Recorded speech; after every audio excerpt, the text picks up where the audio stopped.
ti voleva nel progetto di famiglia, ma tu sei andato via, lontano 1000 miglia. Non ti sta bene niente e lamentarti è un vizio. Io sono un uomo onesto, io guadagno col pizzo. Mi faccio tra qualche anno una vacanza al fresco. Mi pregan come un santo, meglio di San Francesco. Laureato sì, è mio fratello, ma adesso per trovar lavoro è un gran macello. Glielo dicevo, non serve a niente, potevi fare tutto anche il delinquente.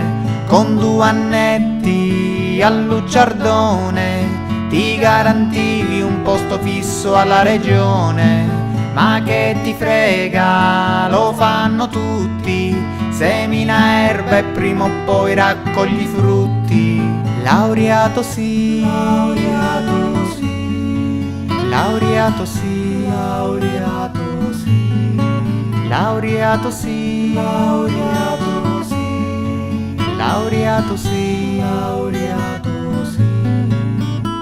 Papà ti voleva negli affari di famiglia, ma ti sei scritto a lettere, che bella meraviglia. Potevi far fortuna come zio Salvatore, che è diventato ricco facendo il protettore. E ora un bel locale che di sera è un gran bordello. Io quasi mi vergogno ad affermare che laureato sì è mio fratello, ma adesso per trovar lavoro è un gran macello.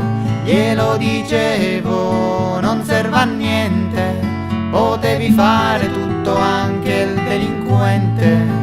E invece no, vuoi farlo onesto, ma vedi di svegliarti e scendi a compromesso. La pergamena non ha valore, è inutile che ti proclamano dottore. Qui lavorare è fantascienza, se vuoi un impiego devi avere conoscenza. Il 110, la lode della menzione, cancella tutto e investi in raccomandazione. Laureato sì, laureato sì, laureato sì, laureato sì, laureato sì, laureato